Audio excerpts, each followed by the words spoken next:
Hello, beautiful. I'm so excited that you're here to join me on this episode of She's Crafted to Thrive.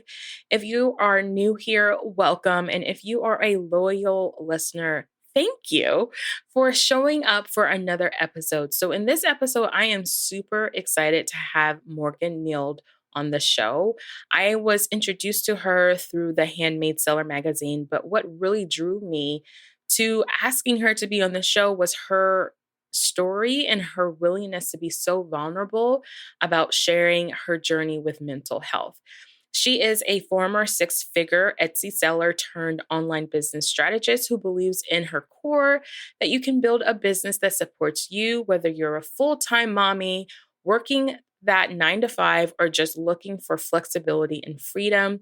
She believes that you don't have to sacrifice your time to build a profitable business that you love. You just need to build it strategically. And that, y'all, like reading her bio is like such a feel good because me and her are so much aligned in our belief systems around running your business, right? Do what you can when you can and do it your way. That's what matters. So I love this conversation because Morgan, like I mentioned, is going to share her journey through this entrepreneurship and how that was really brought on as a coping mechanism as becoming a new mom, which wow, right? There are so many things we talk about and so many layers we peel back. But most importantly, this episode is really dedicated, I feel, to the empowerment and the awareness building on mental health and how important it is for all of us, no matter what journey we are going through, whether we're building a business or starting one. So you definitely want to stay tuned. Welcome to She's Crafted to Thrive. I'm your host, Nikita Williams, and this show is for all the ladies who are making and creating things that they love. You will hear conversations about the real everyday struggles of juggling life and business while trying to maintain passion and harmony. As women, we have the skill of getting things done, but sometimes we get in our own way. It's here where you'll see that you're not alone. You'll discover that success does not mean perfection.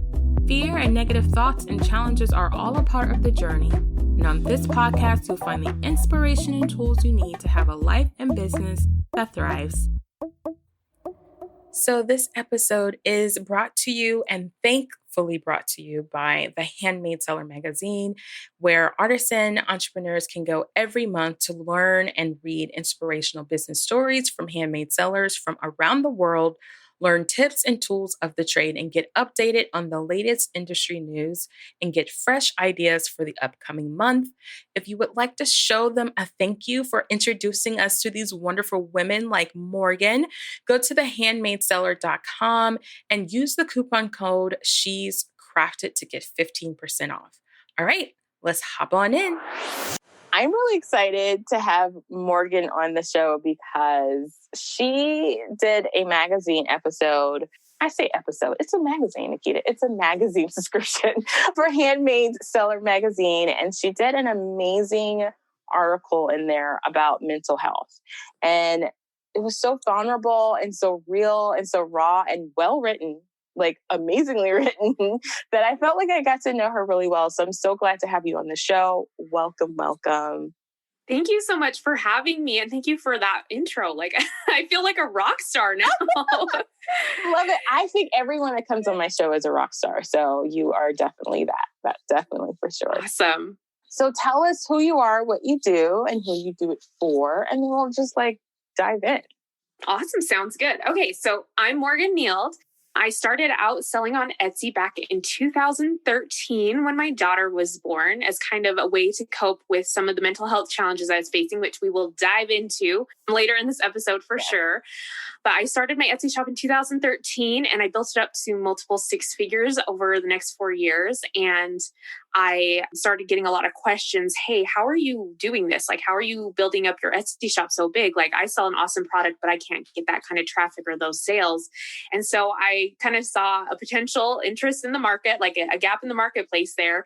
And I tapped into that and I created my personal website, which I run right now, which is morganneild.com. that I essentially coach these creative people, because so many Etsy sellers have all the creativity in the world, like way more creative skills than I have. I do not consider myself a particularly creative person. But the reason I was able to succeed on Etsy was because of the business and the marketing aspect. And that is what I teach now. That's kind of my special sauce. The creativity, it's not, I'm not the best at it. I see so many sellers that have these incredible products and they just don't know how to market them because they've never had to do it before. And that's kind of where I come in. I fill that void. I say, hey, let's take your incredible products and let's actually get them in front of people. And so now I coach Etsy sellers on how to build successful businesses through marketing systems and just understanding business and marketing in general. I love that. So we must be like connected in some kind of way. So I love creative people. Like I've always surrounded myself around creative people because I just think they're like awesome. Like I would go to the markets, I would go buy all the things. I love the handmade. That's just love it. Like they're so cool, right? But then at the side of it, I was like, yeah, I like to doodle, I like to draw. I love photography. I love very like artsy things. That's me. But like, I'm a creative, but not like a creative, like all the people that I work with too. I'm like, girl, I can't even do that. Like, yep. Like that is me. Okay, that's wonderful. Like, that's amazing. And it's amazing, like talking with some of these women and they have such gifts, right? They're so talented. And you're just in there going like, if I had an ounce more of something like that, it would be great. As like growing into this space, like growing into coaching and helping women, what was your business like with Etsy when you first started? Because I feel like that's part of the thing that a lot of people are like, I'm going to start online, but I don't know how and why and how does this work? How did that look like for you? And you guys can find more about this in the magazine it's like September 2020. Yeah. When you had that article written. And she talks a lot more about this. But I mean, now we're talking. So it's like, we can really get into it. For so sure. Let's not hold anything back. Yeah, exactly. So let's like get into like why did you start an Etsy business in the first place? Yeah. So I worked in corporate events before I had my daughter. So I was a corporate event manager for a publishing company in Salt Lake City, Utah. And it was awesome. Like I got to schmooze with all the cool people and go to these book launches and parties and travel. And it was really awesome and fantastic. But I knew that when I had my daughter, I wanted to stay home and raise her just because that was how I had been brought up. And it was something that was important to me. And every family is totally different. That was just something that I felt like I wanted to do. Right. And so when I had her, she was a surprise pregnancy. Yay. Let's hold nothing back. When I had her in July of 2013, she came early. And so I didn't even have like my farewell party at work, which was kind of sad. But I was like, okay, this is it. We're done. I'm turning in my 2 weeks kind of. And everything was fine actually for those first 2 weeks. So it was fantastic. Like being at home, my husband was there and we were just getting to know her. And I mean, she was intense. Like I don't want to lie. Like she was a banshee for most of the first 6 months of her life. I'm not even kidding. Say a banshee? Oh yeah. That's like, seriously, we called her the banshee. Like she was. I'm sorry. I'm laughing so hard because we have a puppy right now. And I just got done telling my husband that about my puppy. I'm like, she is a banshee sometimes. I don't know. And I was like, I think I'm the only one, but I'm so... Nope. That's how we introduced her as a baby to people. She was intense and she still is. She's just 7 now. So it's a different version of intense, but sassy banshee. Yes. But yeah, so it was like that part was hard, but in terms of like how I was feeling, I was okay, I can do this. Like this is going to be great. And staying home with her and taking care of her and just kind of adjusting to that new lifestyle. And then seriously, it was about 2 weeks postpartum on the dot. I woke up one morning and I felt like my world was over. Like I just completely felt like I was done. Like I didn't want to get up. I didn't want to get out of bed. I didn't want my daughter. I didn't want, my husband around. I didn't want anything. Like I was done. And I just felt this complete darkness just engulf me, which we later learned was postpartum depression. Yeah. I didn't know anybody at the time that had struggled with that or that was even a thing. So it was a mystery to us for quite some time, which we can talk about later as well. But I just became engulfed in this darkness. And I basically said to myself, I cannot devote 100% of myself to motherhood right now because it's bringing me down. Like I need some sort of distraction because like for all intents and purposes, as wonderful as it was, I wasn't like this before as a mother, and becoming a mother brought me to this point. And so I wasn't feeling super warm and fuzzy about the the motherhood aspect of things.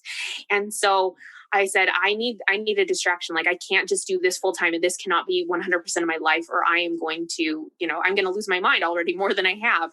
And so I started an Etsy shop. Like, there's a long story of how we got there, but I decided, you know what? I am going to take the marketing that I learned working in my events management position. And I actually studied a little bit of entrepreneurship in college just for fun. And I said, I'm going to turn this into something, and I'm just going to try it. And I'm just going to try and create these products and get them up there and just have a distraction so that I wasn't just defined by my role in motherhood, which for me just felt really hard at the time. And so I created this Etsy shop. It was called Little Highbury. Even though I'm like, motherhood was not my thing, I sold baby headbands. So I guess I wasn't too far removed from it. Yeah. But I sold baby headbands that I designed and the fabrics for, and then would get them printed. And then I would come back and make them. Like I said, I'm not super creative. These were not, oh my gosh, amazing life altering headbands. They're just headbands. But I decided to create those and just start up this business and kind of do that on the side. And I know so many people are like, didn't you take like naps during, her nap where you were? And no, I worked on the business. And not to be like, oh my gosh, look at me, I'm so awesome. Because it was literally the only escape I felt like I had at the time. Yeah. And so I created this business and it just took off like gangbusters. So that's kind of how I started into Etsy, as a way to cope. That's honest, wow. The honest truth. Yeah. I am feeling a little emotional about that. Like, I feel like that's how I started my podcast. Like, this podcast started as like, I have to do something. I have to connect. I have to figure out. I started this podcast shortly after I had my hysterectomy. I had always had a feeling like, I knew having like chronic illness and stuff like that, like I knew it was going to affect me, but I didn't know it was going to affect me like that. My husband and I would always say to the doctors, we'll consider having a hysterectomy and we'll just adopt, because that's the kind of people we are. We are just adopt if that's something we wanted to do. But when the time came and having a hysterectomy, like that is a different reality than a conversation. Mm-hmm. And so I always tell people, like, I don't know if this is a thing, and I probably should research this, but after I had my hysterectomy, my husband was like, I've never seen you that dark. Like that dark. And I was like, I don't know. It feels like what I hear women talk about when they talk about postpartum depression. And I'm like, is this a reverse of that? Because I'm like, because I really do wonder. I wonder if there's a science or some doctor out there that's written some article or something. But I went through that very much so, like a very dark, like, who am I? Why am I here? Like, now I'm not this woman. Like, it was all these emotions that were wrapped into this thing that I did not think I would feel so attached to. And I kind of just was like, I need to get out of my head. I need to do something that I like to do, what I like to, like, I know I excel at even before this happened. Mm-hmm. So like, let me kind of go back to something that I know, right? And it was like connecting with women. I used to do a lot of networking events similar, like in the business industry. And so, I was doing blogs and I was like, I hate writing, and you are an amazing writer. So that was like, that just made it worse. And I was like, I can't even write. Like, I can't even write. And then it was like, my husband's like, why don't you do a podcast? And this is where it became what it is 2.5 years later, an amazing podcast where I'm talking to Morgan, and so I love hearing stories when women are like, yeah, for me to cope with something so big, right? I feel like that's so big. It's like, I feel like there's this judgment sometimes around like working or doing something like work. Creating a business is work, but you enjoy it. I'm like, but you enjoy it. But for you, it was like coping. And I'm like, wow, I have yet, believe it or not, I don't think I have a woman who's come on the show yet. And I've had lots of women who've said that. And it was just like, oh, that's so cool to hear. Like, another woman's felt that. So I'm a little bit all the fields on that, right? But like, when you decided to do that, was that like, did you feel like a little bit of judgment from the people around you? Or was it like you didn't even notice because you were just doing what you needed to do in that time to kind of cope? No, that is like such a good question. And I feel like it's something that's ignored so often because people are like, well, just, do what you got to do. But there's so many outside influences that impact our decisions. And I, like I mentioned earlier, I was raised by a mom that was very traditional, stay-at-home homemaker, which was amazing. And I loved that so much. And when I said, you know what, I'm starting this business, this is how I was going to cope. I mean, she had plans for me. She had cleaning schedules she'd created for me. She had homemaking, like we're going to print these and laminate. I mean, it was very 90s homemaker-esque, which is not a bad thing. It wasn't me. Right. But she had all these fantastic homemaking plans for me, and I was going to turn into her. And when I said, you know what, I can't do that. Like, I'm losing myself in this, and I need something that I can cling to. Just like you said, in my background before, like, I worked in business, I did events, I planned and marketed. That was who I was. And I needed something that kind of brought me back to that. It kind of grounded me to some extent. And so there was a little bit of, not pushback, I would say, but I would say a little bit of disappointment that I was choosing a slightly different path than maybe what she had anticipated for me. It wasn't a path that I anticipated for myself. Like, I thought I was going to be the full-time homemaker as well.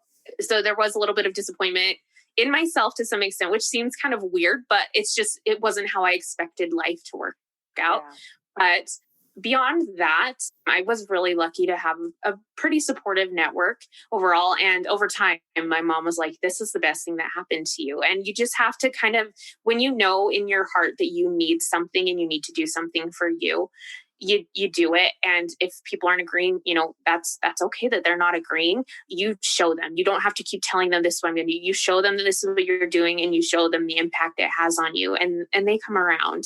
Oh my gosh, that's so powerful. Yes. Show them. Yeah. Mm-hmm. You don't have to keep saying it over and over again. Just do. Yeah. Just do it. Oh, I love that. So when did you decide, okay, I'm done with that. Like, I'm done with the creative part, because now you're our coach. So like, it's like, okay, yeah, that was fun, but now let's do something else. Yeah, no, for sure.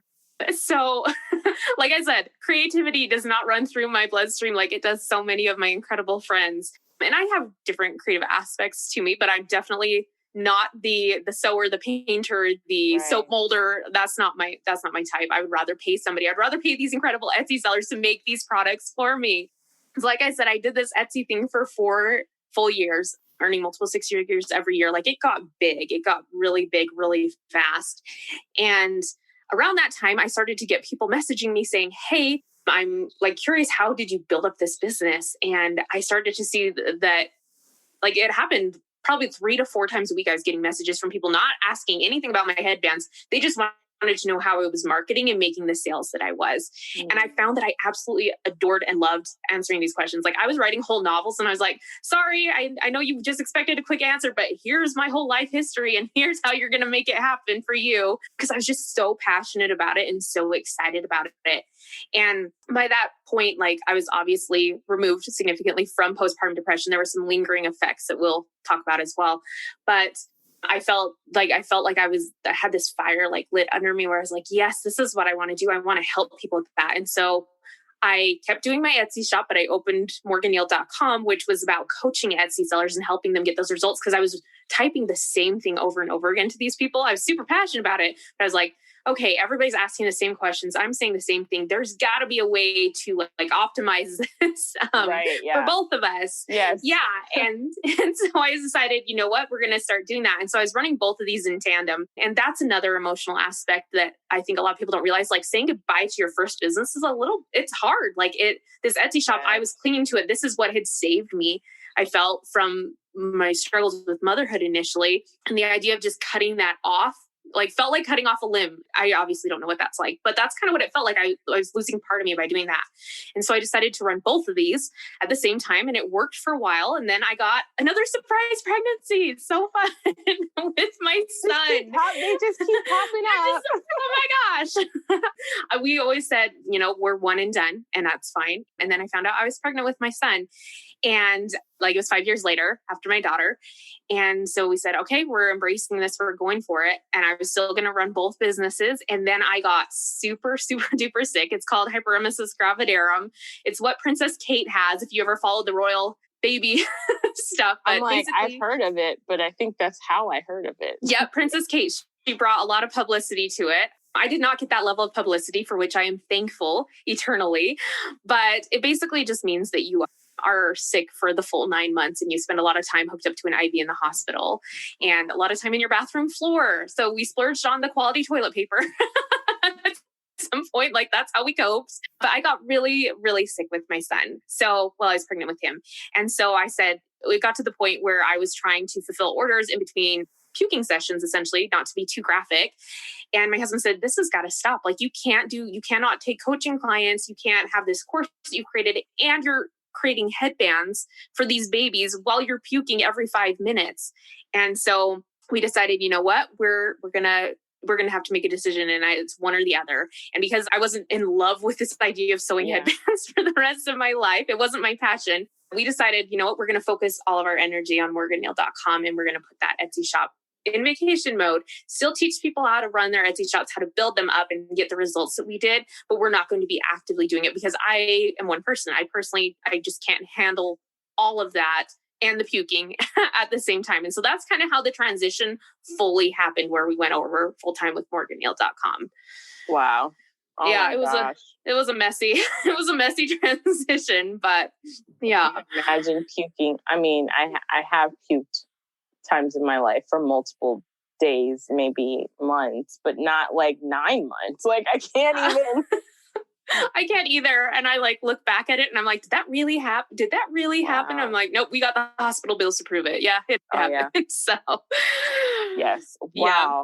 First and foremost, that's amazing that you even kept a business going or even decided to do a business like while all of that was going. So do you feel like through both of those kind of transitions, starting, pivoting, doing another business while living with what I would consider chronic, because technically the term for chronic illness is 3 months or more. And so if you are going through all of that for, from pregnancy 1 with the postpartum to now being pregnant and having chronically pregnancy, like people need to come up with a term for that or something. Like, what was the mental health and like the grace that you have to give yourself to going through those two things? Yeah. So my business definitely does not look like anybody else's business. Like I'll be the first to say, looking at business coaches and the courses and programs, the things they were asking me to do were just not possible for me and what I was going through. Like not even close. I actually adopted, and it's from Amy Poehler in her book, Good for Her, Not for Me. And that was literally my lifestyle mantra during that time and still is. Like, I mean, it's on my wall, like good for her, not for me. And it was just about giving myself grace that my business was not going to look like the single gal that lives in Southern California or whatever and has 12 hours a day to work on her business and can travel and speaking engagements. That was never going to work for me. It wasn't the lifestyle I wanted, but it also just wasn't feasibly possible for what I was going through either. One thing that I didn't mention, but the postpartum depression with my daughter, it lasted for 18 months, which is longer than it should have lasted. That's what happens when you don't get help because you don't know what's going on. So definitely if you are struggling with that, like please get help as early on as you possibly can. Yeah. Just don't drag it out longer than you need to.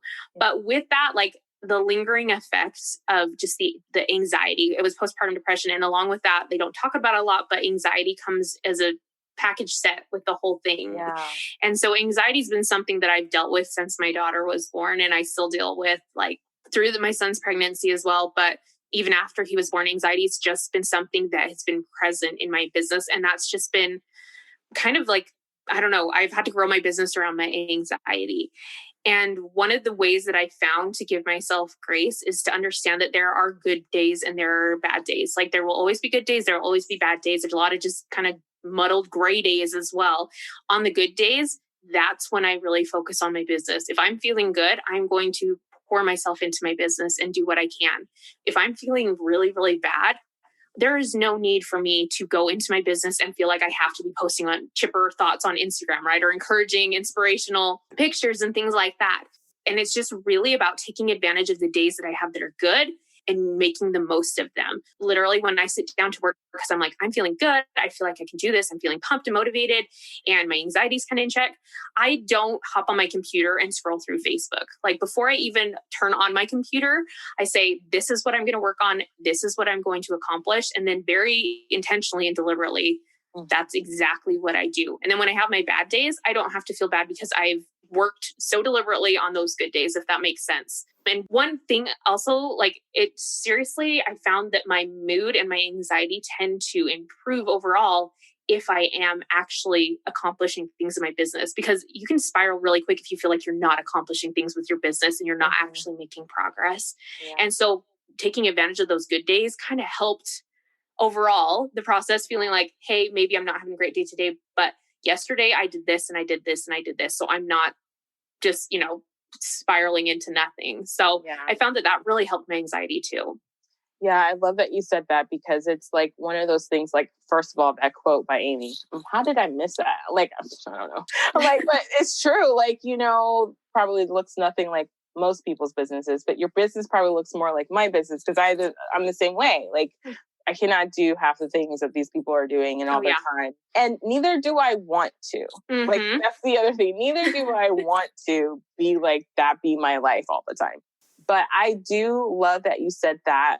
For you, it's just like creating like when you have the time to do what you need to do, that you can do it, like do it, right?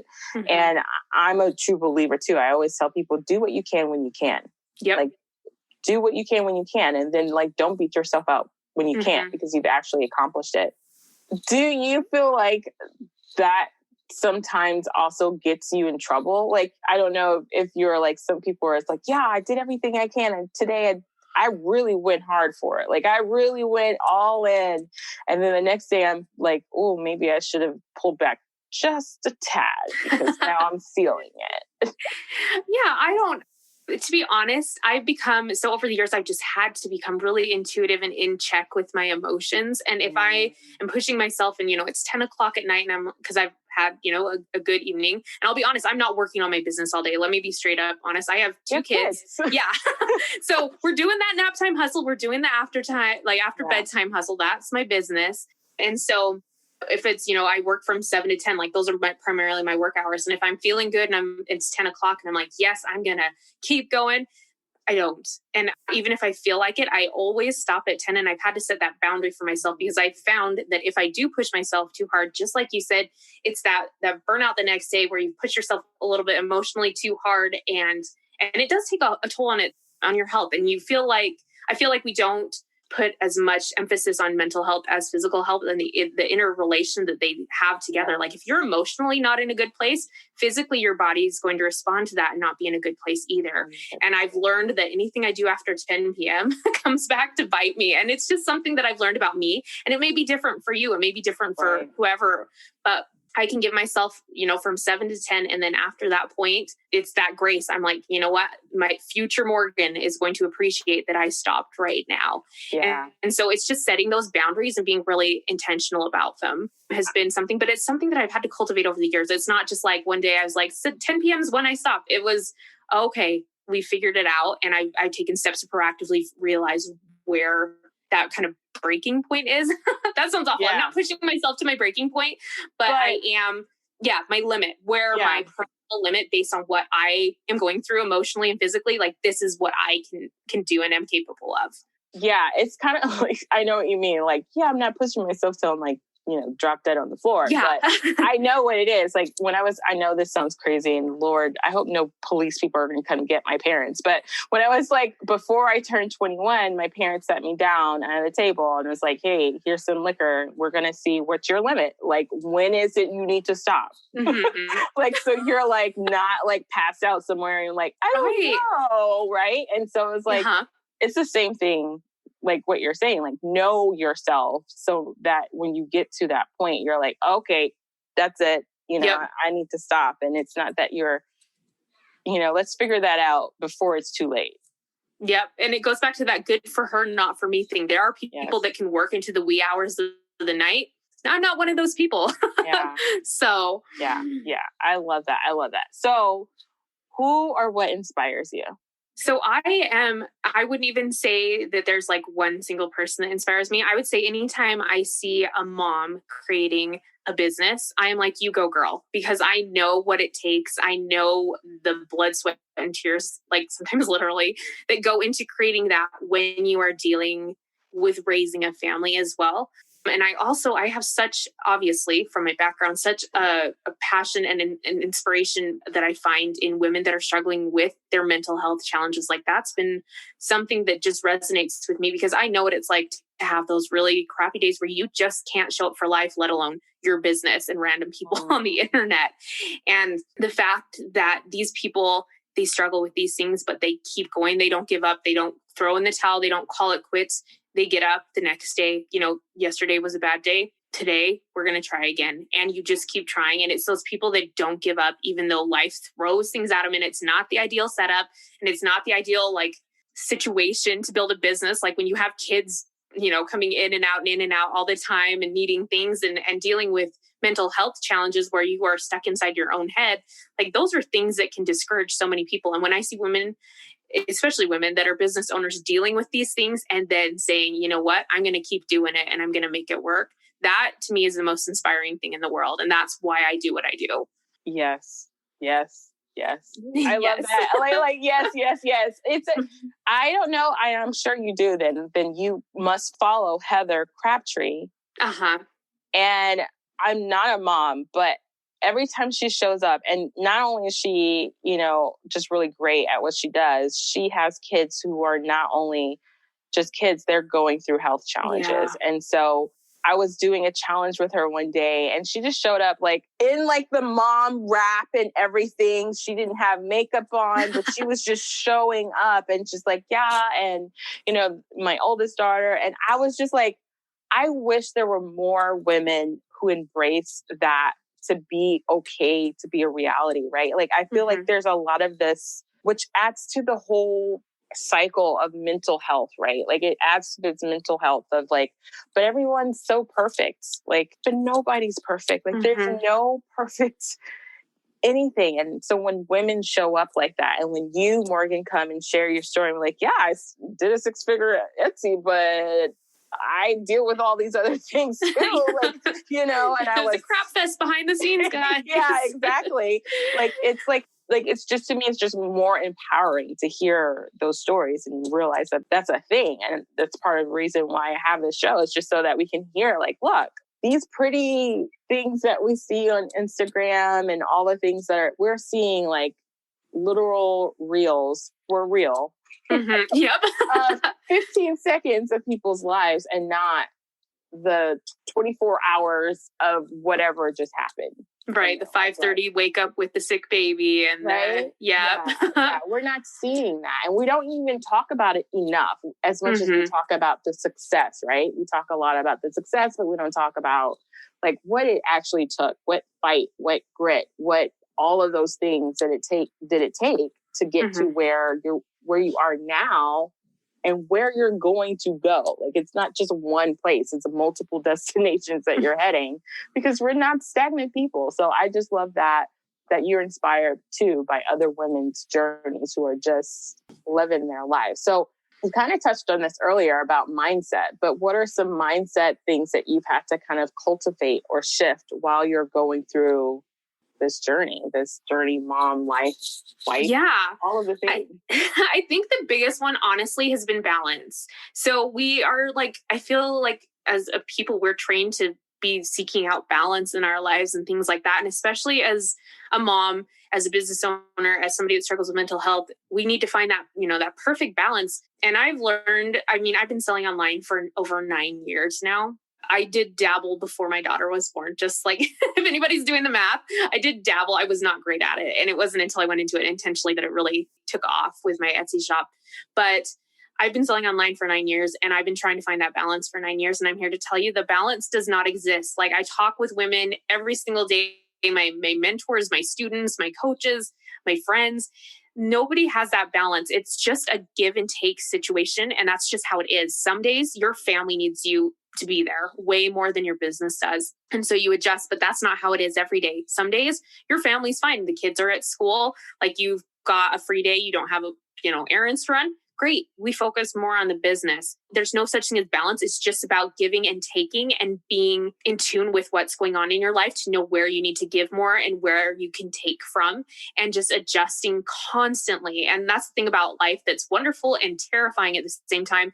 It's never constant. You just have to be willing to not just go with the flow, but make those adjustments as needed. And that's how you build your life. That's how you build your business. If you are trying to find that 50-50 balance, it doesn't exist, right? Or even the 80-20. It's always going to be ebbs and flows in both areas. And you just have to learn how to embrace that. I mean, I think that's one of the hardest things, to embrace that's how it's going to be, and accept that, and then make the most of it. Oh, yes. Cosign, yes. I agree. All of the things you just said. I totally agree with you. I think, that's another thing that we don't hear a lot about. One of my earlier podcast episodes, I had a woman on the show. Her name is Gina. And she said, you know what? I think about it as harmony versus balance. And I was like, that's been my thing ever since she said that, because literally that's what it is, right? Because there's really no, like, just my mom and my grandmother used to say before I got married, they're like, in a marriage, there is no 50-50. Like, there is no 80, like, there is some days you have to give 100% because that other person they can't do it. Right.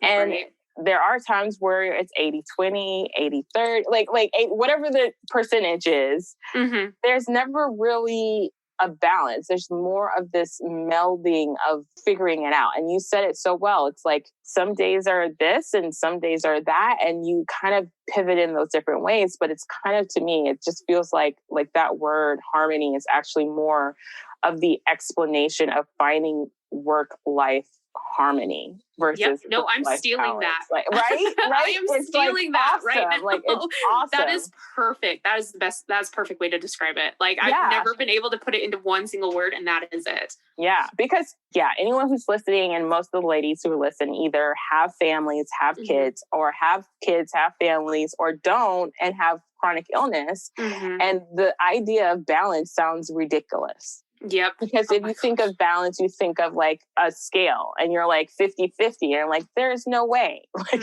there's no way. And by the way, the scale is screwed. Like, the scale needs to be thrown out anyway. Like, it just throw it away. Just get rid of it. So I think how you said it was beautiful, and that I always like to share that with people who are like, the balance thing is not really a real thing. It's finding harmony, right? And that means you just have to be more intentional. And I think that's a part of the journey of, like, with mental health, which you say that being more intentional about things helps with all of the things.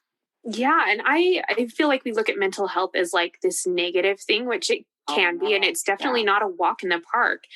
But it can also be turned, you can spin it to be a positive thing as well, because I deal with anxiety on a daily basis, because I dealt with that postpartum depression. Not only am I empathetic towards women that struggle with those things, but it means that I am being, just like you said, intentional with the time that I do have. I am able, because I know that I'm not going to have, 10 good day, great, fantastic days in a row. I know there's going to be some pitfalls there. And so when I do have one of those good days and I am able to work on building this business, you better believe that I am going to be serious about building a business. I'm going to get way more done than the person that's like, oh, I can just do it tomorrow. I don't know if I'm going to be able to do it tomorrow. And so, as negative as maybe the mental health challenges may feel in the moment, they can be this force for amazing, amazing progress in our business, because we take what we have, like what we're given, and I'm given a great day. I'm going to make the most of it. I'm not just going to scroll aimlessly through Instagram or Facebook. I'm actually going to sit down, be intentional, because I don't know when a day like this, when I feel like this is going to happen again. And so for that, it's been helpful to see that there is a positive spin to dealing with these chronic illnesses. Like, there can be slight positive spins as well. And we can look at it, as the worst thing ever, or also as an opportunity to maybe rework some things in our lives. Yeah, I call it our superpower, because it helps us to shift throughout the world. Yes. Like, it helps us to literally recreate the things that are our limitations, but can become our greatest opportunities. Yes. That's what I feel like it does for us. And you're so right. The compassion level, when you have to be compassionate with yourself, right? And you have to have that grace and understanding with yourself. You look at people who may not have gone through those things or may not understand that or may not have had that time yet in their life. And I say yet because everyone does have something that comes. Like it might look different, but it's going to come, right? Yep. And I do think sometimes if you've had something for a very long time, like you and I, just dealing with something for a very long time, you just look at the world differently. Yes. And you have a different perspective and it doesn't feel so scary because it's like, hey, I've been through worse. Like Yep. I've been throw it at me. What you got? Yeah, exactly. Like, for 9 months I was throwing up. So I'm good. If the blog post doesn't go out today, I'm good. Like, you know what I'm saying? Like, yep. Things in perspective. Like, it's just like, yes. Yeah. Like my husband was putting poop in test tubes after a week of us being married. I'm good. Like, yep. I'm like, there's not worse things. That was not our challenge, but I hear you. See what I'm saying? Like, that's me. Like, that's me. I've talked about that multiple times, but like, it just puts things in perspective. Yeah. So the idea of this world of like just having to be perfect and having to be on, it just shifts things for you. And so I love that you are sharing that as well. Just like, you know what? Do what you got to do when you can do it. What are some are there any tools in your business that help you or things that you do for you in your life and your business that allow you to even more lean into being, if this not's going to get done, then this happens or are there other things like that for you? Yeah. So I kind of mentioned it earlier, but one of the best tips or tricks that I have found and implemented, there's two of them. So the one that I mentioned earlier was being intentional. Like before I even begin to work, if I'm like, hey, it's 7:00, I'm going to, kids are in bed. We send our kids to bed so early, guys. It's like the best thing ever. And they're just trained and they're just like, yeah, we're good. Good night. I don't even know how we lucked out into that, but it's 7:00, the kids are in bed. It's time to work. Before I ever open my laptop, because I am totally a couch laptop worker. I am not sitting at a desk person unless I'm doing a podcast interview. I make sure I go through my head and I'm like, okay, this is what I need to do. This is what I need to do. And this is what I need to do. Because if I just open my computer and there's, 10,000 Chrome tabs open at a time, I'm going to get distracted and I'm going to waste a whole hour before anything happens. And so going in really intentionally with one or two, 3 is pushing it. I would say 1 or 2 things that I'm going to work on has been so helpful because I know exactly where I need to go when I open my laptop instead of being distracted by all the shiny things. Yeah, so that would be number 1. And then the other thing is I dealt emotionally, and I think a lot of us do, with fear of failure in business. And that's one of the scariest aspects of business. And that's why so many people don't choose to run their own business. They don't want to fail, which is totally understandable. But I had, and it was actually within the past 2 years that I had this kind of mindset reframe. I had a launch that it went fine, but it didn't go as great as maybe the last one had. And I was feeling a little bit discouraged. We tried some new things. It didn't work. And so I felt like a failure. And I was talking to my husband and he was like, I don't see this as a failure. I see this as we ran an experiment. We tried something different. It didn't work as well. And now we know, we've learned from that. And the word experiment really struck with me. Everything in business is an experiment. It's not pass or fail. If you don't do well on this, that's it. Game over. You're done. There's no kicking you out of business or anything like that. It's just all a big experiment and trying new things and putting yourself out there. And all that becomes so much less scary when you're just looking at it as an experiment. I'm going to gather data from this. I'm going to understand, what's going on and make educated decisions moving forward. But I can't be so scared to take action because I'm afraid of failing. No. We look at it as an experiment, a way to gather additional data for our business, very logical approach. And that makes it a lot more fun, to be honest, but also a lot less scary to just try new things and see if they're going to work, or if they're not, great. Then we get rid of that and we bring in something new. And just that experimentation aspect of business has really changed the way I've approached things. So I love it. You're so right. I was just talking with someone about the same thought, don't let failure stop you. It's just, especially when it comes to business, everybody's still trying to figure it out. That's why I always joke with people. I'm like, even the people who are maybe at the top 1, 2, 3% of whatever industry, they're still trying to figure it out too, because there's a new level when you get to that level. What do? You can't do the same thing that you did at level down here. It's all learning. It's all experiment. I love that. So that's beautiful. I love that. I'll have to keep that one in my mind too for experiments. I love it. I do Well, too.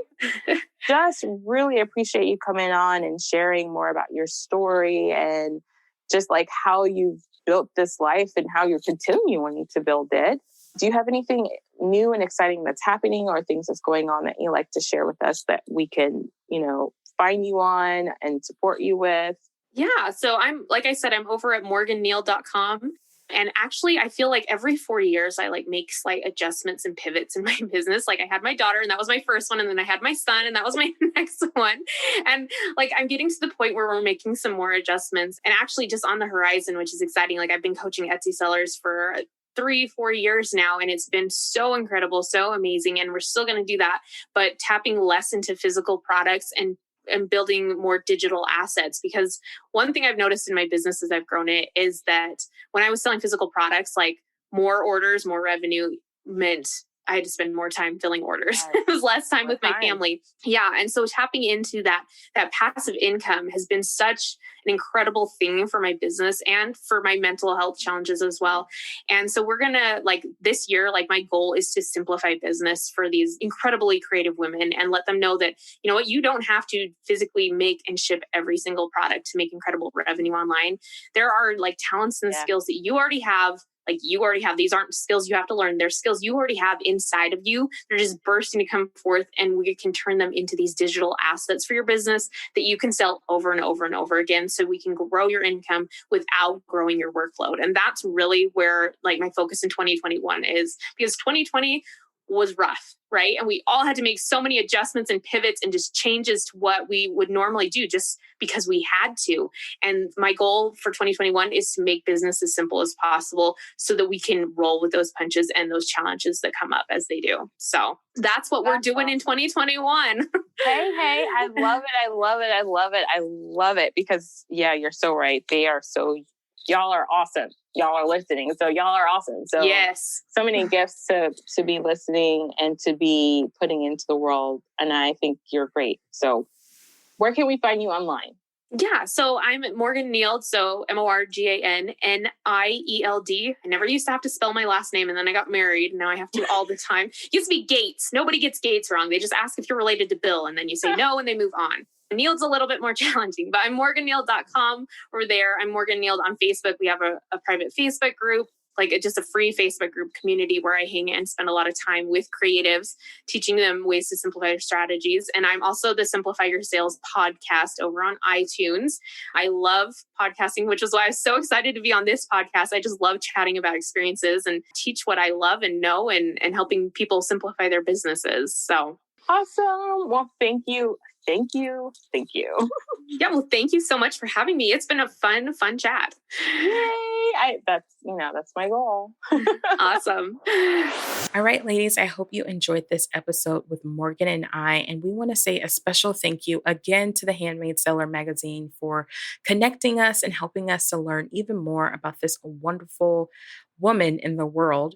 If you would like to learn more about her, Morgan, or about the Handmade Seller magazine, please visit our website at shescrafted.com to visit show notes on how to connect and purchase from the Handmade Seller magazine and get our code for 15% off, as well as how to connect with our guest and speaker, Morgan. All right, ladies, I hope you know that you are beautiful and yes, you are crafted to thrive.